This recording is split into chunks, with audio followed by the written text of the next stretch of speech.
People used to say, oh, the Federal Reserve is here to fight inflation. Now they're here to create inflation, to fight the absence of inflation. Price stability means no inflation. Now they've redefined price stability to prices rising by at least 2% a year. Because somehow if prices don't go up, right, then the economy is going to implode into some kind of vortex. And the headline in the article was, consumers feel the sting of low inflation. Feel the sting of low inflation. So let me get this. So a consumer is showing up at a store and it's like, oh my gosh, I thought this was going to be more expensive. It's cheaper than I thought. This really stings. But the Federal Reserve has been able to succeed with their propaganda effort to convince everybody that inflation is a good thing. And their job is to create it. So you may have noticed that central banks around the world not only have a mandate for achieving price stability, but to actually actively target inflation. For instance, the Fed targets an inflation of 2% over time. And from the intro, listening to Mr. Peter Schiff, he has a very good and convincing argument as to why that's a bad idea.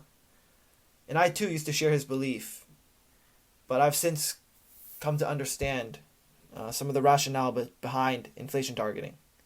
In this video, I will share with you my view as to why central banks target inflation. So first, a brief intro into what inflation targeting is. So inflation targeting is a goal set by a central bank to reach a certain inflation rate. And this is typically measured by a certain inflation index, such as the CPI. And they do so by conducting monetary policy, most commonly adjusting interest rates. Proponents argue that it maintains price stability, which reduces investor uncertainty, as well as promoting a healthy labor market. So there's a Quartz article here talking about where inflation targeting really came from. It actually started in New Zealand, where the Reserve Bank of New Zealand back in the 80s, following a spell of high inflation, much like many countries had at the time. Following high inflation, the central bank governor was asked, "Are you satisfied with inflation now?" And he said no. Ideally he wanted inflation to be between 0 and 1%. And at the time, it was estimated that there was an upward bias in the inflation rate, so inflation was slightly higher than what it actually was, and they calculated it was around 0.75%. So what they did was they wanted a target of around 0 to 1%, add in the bias of around 0.75 or so to reach a roughly 2% target. So it wasn't a very specific or scientific target, but that's where it started. And since then, the Fed started targeting inflation as part of their monetary policy in the 90s, and so did many other central banks following New Zealand. So in 2012, the Fed set a formal target of 2% inflation as measured by the personal consumption expenditures. In 2020, they made a slight change to this to average out 2% inflation over time. On Canada, the Bank of Canada targets 1 to 3% inflation. Bank of England targets 2%. The European Central Bank also targets 2%. And the People's Bank of China actually targets 3%, and India targets 4%. So you may be asking, why have an inflation target? Why target inflation at all? After all, as you heard from Peter Schiff, how is it possible that rising consumer prices, even if it's just 2%, how is that ever a good thing? Well, let me ask you, how much debt do you owe? And if you don't have any, how much debt do you think your neighbor or friends owe? So basically, the entire economy, many people in society have a lot of debt. And if consumer prices were to fall, then wages would fall. And as pretty much everything, the price of everything decreases, at the same time, debt levels will remain the same. So debts will become much harder to service as people's incomes and wages decline. And this is why deflation can be so damaging to the economy, where you have such a high level of debt that becomes harder and harder to pay off. So this kind of brings me to my main point on why central banks target inflation. which is that the modern economy is now debt-based. Basically, the economy and debt grow or contract at the same time. If the economy were to grow, then debt is expanding.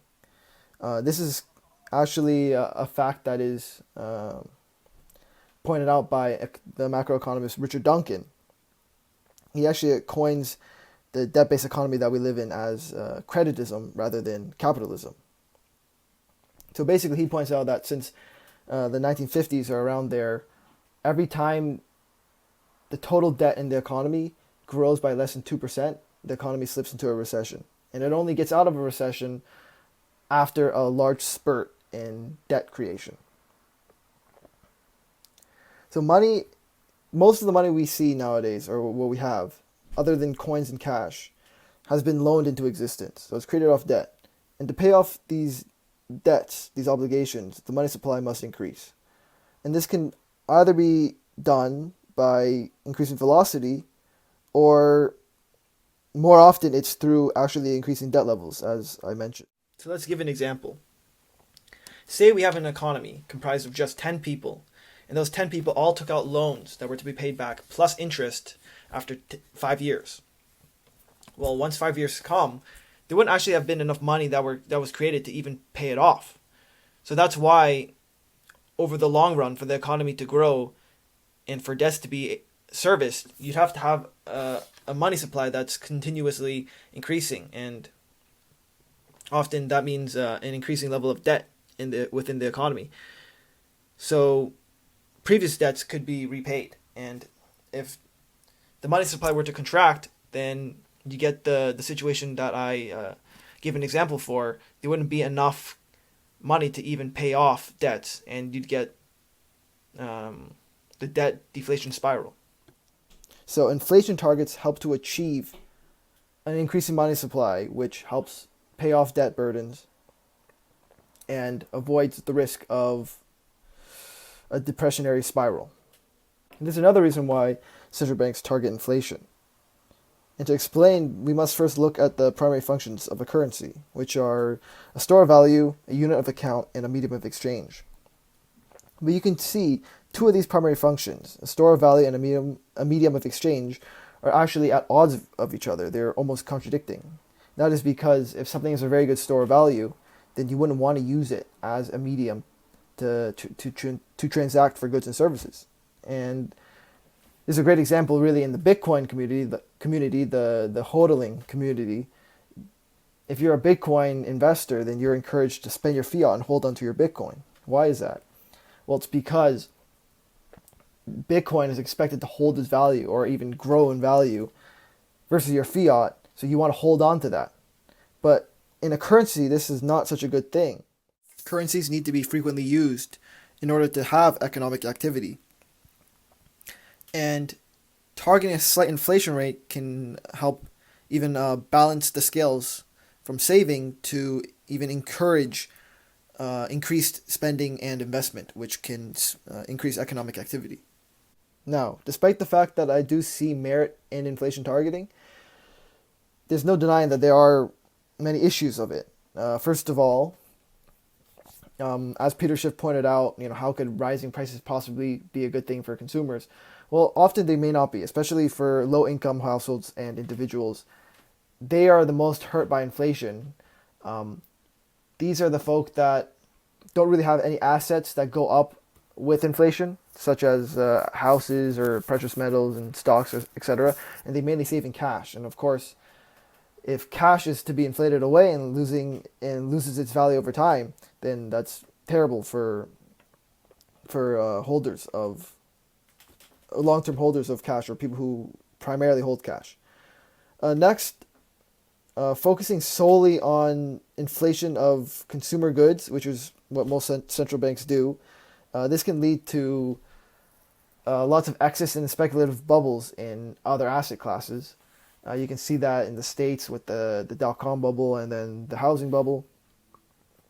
The central banks really only cared about inflation in consumer goods and adjusted their monetary policy for that, but they kind of ignored all the speculative manias in these asset classes. And then finally, if you believe that these typical inflation measures, whether it be a CPI or PCE, if you think these are inaccurate in truly measuring inflation and truly gauging the cost of living, then obviously there's a flaw there. And another point, given the level of debt that we have now, and this is something that I discussed in my previous video analyzing Luke Roman's sovereign debt crisis prediction, the level of debt that's in the economy now pretty much makes it, in my view, almost impossible to achieve a 2% inflation rate. Basically, my case and kind of the premise of Luke Roman's idea is that the level of inflation that is needed in order to pay off debts is higher than 2%. So if the Fed were to bring inflation back down to 2%, then we're going to start seeing difficulties in the sovereigns and in the government's ability to pay off its obligations, and then also to add on all the private debt that's in the economy. I like to think of it in this way. Back on a gold standard, the value of currencies were targeted based on a certain amount of gold. And now with inflation targeting, the value of a currency is targeted on a certain amount of goods and services. And just like in the past, how too much debt eventually led to a breakdown in devaluation against gold, now the level of debt will lead to a devaluation against goods and services. Anyhow, these are the reasons why central banks target inflation, and I thank you for watching. This is the propaganda effort that the Federal Reserve has been able to successfully, indoctrinate almost the entire world at this point into believing that a rising cost of living is an economic necessity, that somehow if the cost of living were to go down, that we would all suffer as a result of that.